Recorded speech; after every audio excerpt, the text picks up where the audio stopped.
कर्पूरगौरं करुणावतारं संसारसारं। ओम शिवा, जय माता दी। आज बात कर लेते हैं वीनस के बारे में, शुक्र ग्रह के बारे में, और 7 ऐसी गलतियां जो जाने अनजाने में हमारे से हो जाती हैं, जिससे हमारा जो शुक्र ग्रह है वो बहुत ज़्यादा वीक हो सकता है, और अगर बहुत लंबे समय तक उसकी रेमेडी नहीं करी गई या ध्यान नहीं दिया गया तो हमेशा के लिए खराब भी हो सकता है। कॉपी पेन लेके बैठ जाइए, 7 पॉइंट्स मैं आपको लिखवाता हूँ और बहुत अच्छे से समझाता हूँ, क्योंकि शुक्र बहुत ज़्यादा इम्पोर्टेंट हो जाता है एक ग्रस्त परिवार के लिए। चलिए शुरू करता हूँ मैं। पहला पॉइंट लिखिए, पूर्ण ब्रह्मचर्य की पालना के अभाव में लक्ष्मी जी से, माता महालक्ष्मी जी से संबंधित संकल्पित मार्ग में आगे बढ़ना या बढ़ते रहना। इस बात को मैं अच्छे से समझाता हूं 2 तरीके से। गृहस्थी है, गृहस्थी में संतान उत्पत्ति होती है। उत्तम संतान उत्पत्ति के बाद ऐसा समझ लीजिए कि भाई आपने प्लानिंग करी, पति पत्नी ने मिलकर कि भाई 2 बच्चे होने चाहिए, हमें 2 बच्चे समझ में आते हैं। उत्तम संतान हो गई, 2 बच्चे हो गए।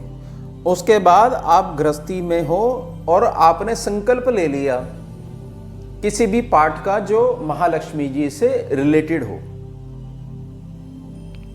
समझ रहे हो मेरी बात को, कि भाई आपने कोई नियम ले लिया।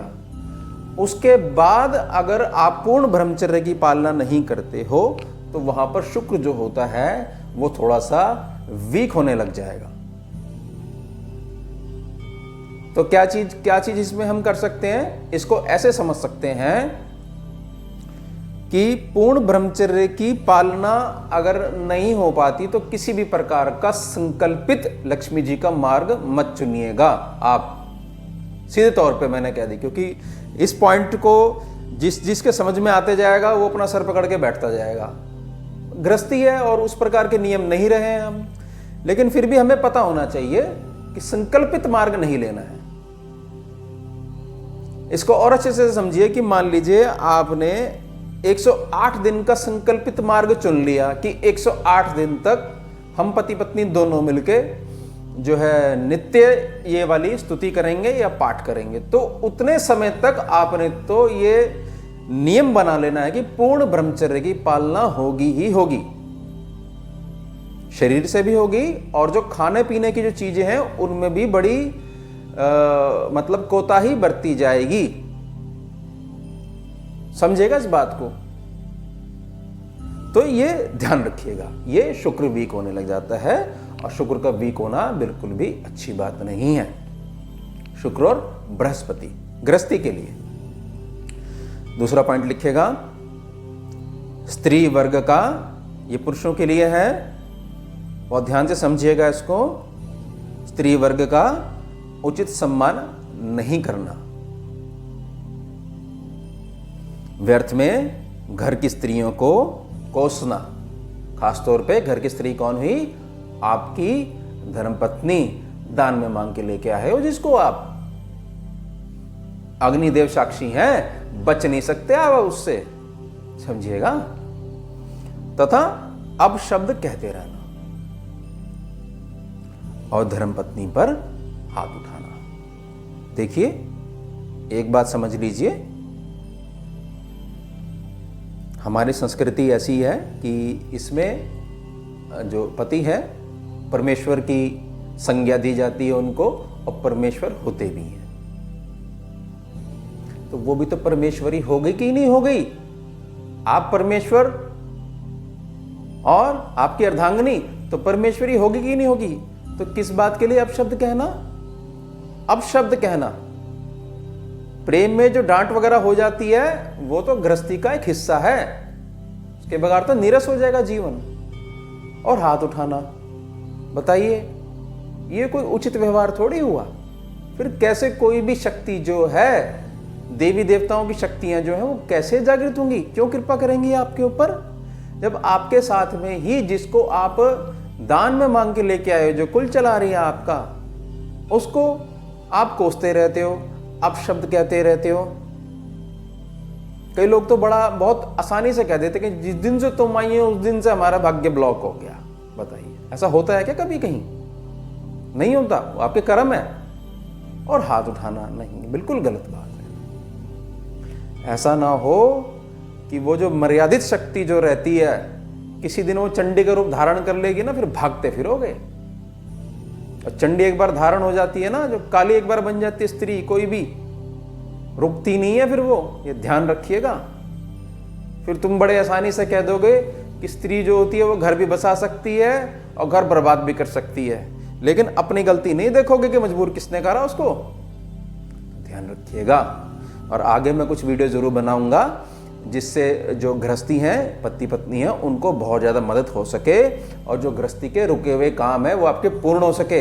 व्यर्थ में दोनों के दोनों लड़ाई करते रहते हो। बनाऊंगा मैं जरूर वीडियो, ठीक है? ये पॉइंट ध्यान रखिएगा। दूसरे नंबर वाला, तीसरा लिखिए, ये घर की स्त्री के लिए है, स्त्रियां इसको ध्यान से सुनेंगी। घर की स्त्रियों का हमेशा कर्कश वाणी में ही बात करना। कर्कश मतलब बिल्कुल भी मीठी वाणी में नहीं बोलती, हमेशा कड़वा, तेज, चिल्लाहट, एकदम से कर्कश, चुभती हो जो कानों को आवाज, हमेशा बोलती रहती हैं जो घर की स्त्रियां। सांझ की संध्या पश्चात, शाम की जो संध्या होती है, या रात्रि के समय घर की स्त्री का निरर्थक शिकायतें करते रहना या कलह करते रहना। घर की स्त्री जितना मीठा बोलेगी उतना जो है सभी देवी देवताओं की कृपा होगी। ये नहीं है कि केवल एक पुरुष को पॉइंट बोल दिया और स्त्रियां बिल्कुल फ्री, वाह जी वाह हम तो बिल्कुल आजाद हैं। नहीं भैया, आप तो आधार हो, आपके ऊपर ज्यादा जिम्मेदारी है। शक्ति हो ना आप, तो आपके ऊपर ज्यादा जिम्मेदारी है। पुरुष का अलग कर्तव्य है, घर की स्त्री का अलग कर्तव्य है। और जब सांझ की संध्या हो जाए, ये ऐसा समझ लीजिए सूर्य अस्त हो जाए, सूर्य भगवान अस्त हो जाए, उसके बाद थोड़ी सी शांति में वातावरण, माहौल बना रहना चाहिए। कुछ भी आपकी शिकायतें हों तो अगले दिन सुबह उसको करिए या बातचीत करिए। रात्रि का जो समय है वो शांति में रहना चाहिए।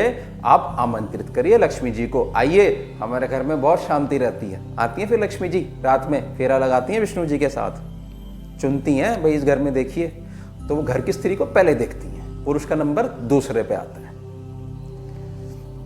चौथा पॉइंट लिखिए, और ये उन बच्चों के लिए है ये पॉइंट जिनको कुछ नहीं समझ में आता, अंधे हो जाते हैं जो, वो उनके लिए है।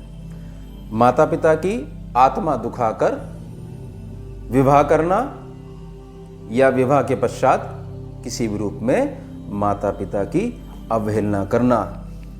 जिन्होंने आपको पैदा करा, जो सीधे तौर पे आपके भगवान हैं, कष्ट होता है संतान को पैदा करने में, माता और पिता दोनों को। और इतने समय तक जिनके साथ रहे उनका प्रेम को आपने एक प्रकार से लात मार दी और नया प्रेम खड़ा कर लिया कि जो कुछ है यही है। दोनों के लिए कह रहा हूं मैं, लड़कियों लड़कियों दोनों के लिए कह रहा हूं। एक बात समझ लीजिए, सुख नहीं देख पाओगे कभी भी जीवन में, और रहे वो जो आपके माता पिता हैं वो फिर भी आपको क्षमा कर देंगे। लेकिन जो उस समय जो घटना घटित हुई, वो नक्षत्र देख रहे थे, वो देवी देवता देख रहे थे, उस दिन की जो नित्या देवी हैं वो देख रही थी, सूरज देख रहे थे, चंद्रमा देख रहे थे, वो नहीं छोड़ेंगे आपको। आएगा ना जब आपका टाइम, तब आपको एक एक करके समझ में आ जाएगा कि क्यों भोग रहे हैं हम। आत्मा दुखाकर विवाह करना मैंने बोला है, मैंने ये बिल्कुल भी नहीं बोला कि आप अपनी पसंद से विवाह नहीं कर सकते। आत्मा दुखाकर जो विवाह करते हो और विवाह के पश्चात एकदम से बहुत ज्यादा जो माँ बाप को कुछ समझते ही नहीं हो आप, नहीं भैया ऐसे नहीं करने का। आपकी भी संतान होगी आगे और डबल भुगतोगे फिर आप। तो इस चीज का ध्यान रखिए, मिलकर चलिए, जिससे कि पीढ़ी दर पीढ़ी आपके कुल के ऊपर आशीर्वाद बना रहे। व्यर्थ में कष्ट को निमंत्रण नहीं देना चाहिए, समझ लीजिएगा इस बात को। पांचवा घर की स्त्री के लिए है एक पॉइंट और, घर की स्त्री का बहुत लंबे समय तक जमीन पर नंगे पांव चलते रहना और पूर्ण एवं उत्तम श्रृंगार नहीं करना।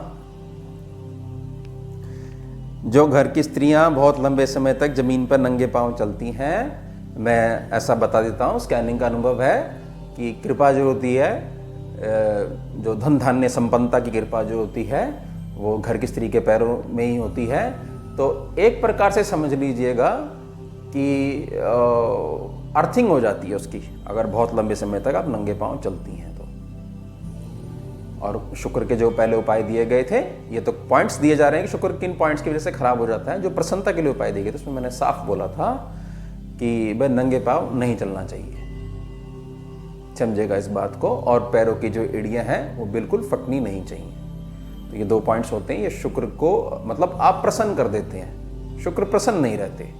तो प्रसन्नता के लिए क्या ध्यान रखना है कि भाई आप जो पैरों की जो एड़ियां फटनी नहीं चाहिए, जो उस वीडियो में बताया गया था, और यहाँ बिल्कुल सीधे तौर पे बहुत लंबे समय तक अगर आप नंगे पांव चलते हैं तो। और थोड़ा सा जो पति हैं, जो जेंट्स हैं, हस्बैंड्स हैं, थोड़ा ध्यान रखा करिए।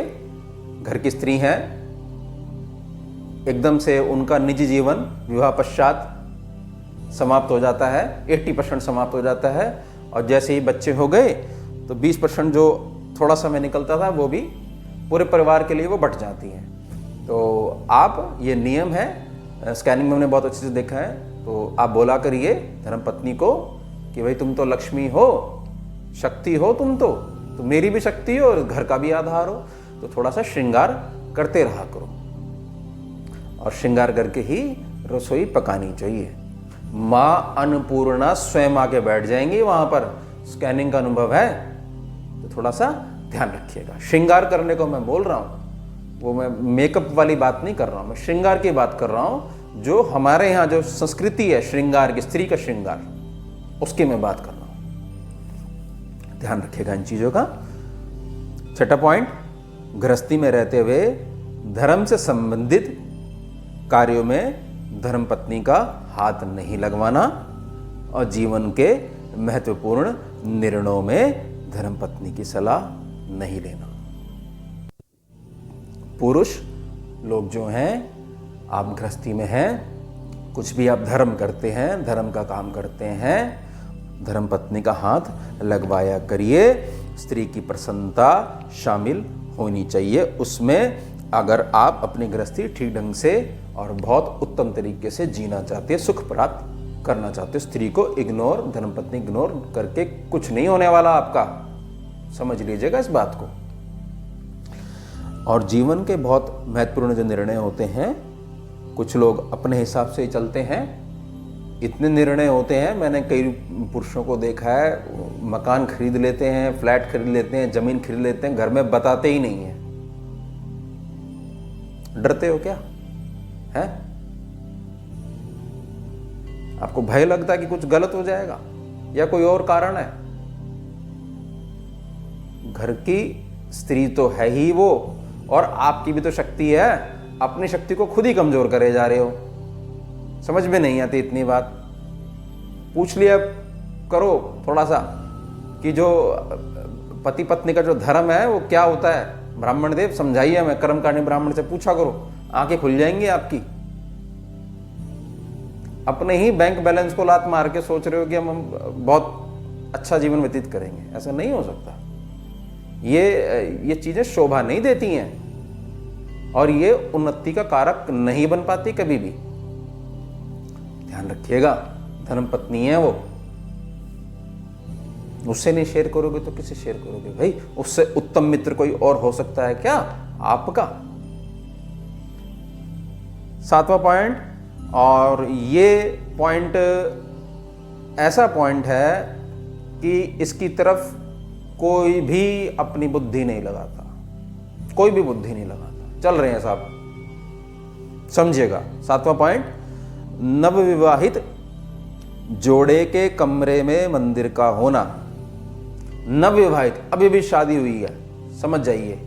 तो उनके कमरे में उनका जो बेडरूम है वहां मंदिर का होना, भगवान और गुरुदेव का कोई भी चित्र, कोई भी गुरु हो आपके, या पेंटिंग होना, और जिस भी कमरे में गुरुदेव या भगवान का चित्र हो वहां पर स्त्रियों का कपड़े बदलना। मंदिर वाला तो आपकी समझ में आ गया होगा। गुरु और ईश्वर हमेशा जागृत ही अवस्था में होते हैं, जो भी आपके गुरु हैं, जो भी आपके इष्ट हैं। तो समझिएगा इस बात को, जब वो जागृत हैं तो मान लीजिए कोई रूम आपका ऐसा है, वहाँ पर जो घर की स्त्रियां हैं कपड़े वगैरह चेंज करती हैं, तो वहाँ पर दो शक्तियाँ मान लो बैठी हुई हैं। गुरुदेव बैठे हुए हैं आपके, जो कुल गुरु हैं आपके, मैं कुल गुरु की बात कर रहा हूँ, मैं वो नहीं बात कर रहा आपका आपने नाम लिया हुआ जिनका, ठीक है। इस पर भी मैं वीडियो बना दूंगा, आप कंफ्यूजन हो जाएगी कि मैंने क्या पॉइंट बोल दिया, ये कि नाम लिया हुआ और कुल गुरु, जो कुल गुरु होते हैं। कुल गुरु पे वीडियो बनाऊंगा, कौन होते हैं कुल गुरु और कैसे समझ में आएगा आपको कुल गुरु कौन होते हैं। तो अभी के समझने की समझ लीजिए कि कोई भी गुरुदेव है उनका चित्र लगा हो, भगवान का चित्र लगा हो, वहां पर स्त्रियां कपड़े बदल रही हैं, तो ये बिल्कुल भी ठीक नहीं है। और ऐसा करने से बृहस्पति के साथ साथ शुक्र भी आपका वीक होगा ही होगा। और ये भी ठीक नहीं है कि मैंने कई घरों में देखा कि हर जगह भगवान की फोटो आपने लगा रखी है। मंदिर घर में पर्याप्त है। ये कोई मॉडर्न आर्ट्स नहीं है कि आप इनको सजावट के तौर पे लगाइए। हृदय से भक्ति होती है, समझिएगा इस बात को। तो इस बात का ध्यान रखिएगा, थोड़ा सा अवॉइड करना शुरू करिए इन चीजों को, समझिए। केवल मात्र फोटो नहीं होती है कि गुरु की फोटो लगी हुई और आप कुछ भी वहां अपशब्द बोलते रहो, उनकी फोटो के आगे चिल्लाते रहो, टीवी पे कुछ भी देख रहे हो, गुरुदेव की फोटो लगी हुई है, भगवान का चित्र लगा हुआ है। नहीं नहीं, ये नोट होती हैं सारी बातें। तो ये 7 पॉइंट्स हैं, इनका ध्यान रखिए। और एक लाइन में मैं बात कहना चाहता हूं, पति और जो पत्नी होते हैं वो दोनों ही अगर एक दूसरे का उत्तम सम्मान करते हैं, इज्जत जिसको बोलते हैं, इज्जत जो करते हैं, सम्मान करते हैं, तो जितने भी ग्रह हैं, आपकी चाहे कैसी दशा चल रही हो, अब आप गृहस्थी में हो, आपको लगातार समाधान मिलता है। और जब आप दोनों ही लड़ते रहोगे छोटी छोटी बातों पे, व्यवहार आपका उत्तम नहीं होगा, समझते नहीं है रिस्पॉन्सिबिलिटी, एकदम से कह देते हो भाई आपकी जिम्मेदारी है, क्यों आए फिर आप गृहस्थी में, तो क्यों कोसते हो। तो उत्तम बन के रहिए, उचित मान सम्मान करिए एक दूसरे का। और जो मैंने ये स्त्रियों के लिए बोला है कि थोड़ा सा आप श्रृंगार करा करिए, जरूर करा करिए, और प्लीज नंगे पांव बहुत लंबे समय तक ना चला करिए। इससे आप कितने भी उपाय कर लीजिए, तो वो जो शुक्र की जो एनर्जी है, तो आप देखिएगा जिन घरों में ऐसा है तो वहां रुकते रुकते काम जो है वो एकदम से कट जाते हैं। रुक रुक के काम होते तो हैं, लेकिन बहुत लंबे समय तक अगर नंगे पांव चलते हैं घर की स्त्रियां, तो होता काम जो है रुक रुक के हो तो रहा है, लेकिन फिर वो लास्ट में जाके एकदम मुड़ जाता है। फिर आप परेशान होते हो कि हमारे ग्रह खराब चल रहे हैं, इस साल सूर्य का गोचर कहाँ पर है, फला ग्रह का गोचर कहाँ पर है। अरे भैया वो स्पेस में ग्रह तो घूम ही रहे हैं, आप कब जागृत हो गए अपने आसपास के ग्रहों के लिए। तो ध्यान रखिएगा। और कोई क्वेरी हो आपकी, कमेंट सेक्शन में कमेंट कर दीजिएगा, जैसा मुझे समय मिलेगा मैं आपको जरूर रिप्लाई करूंगा। ओम शिवा, जय माता दी। सारम भुजगेन्द्रहारम कर्पूर गौरम करुणावतारम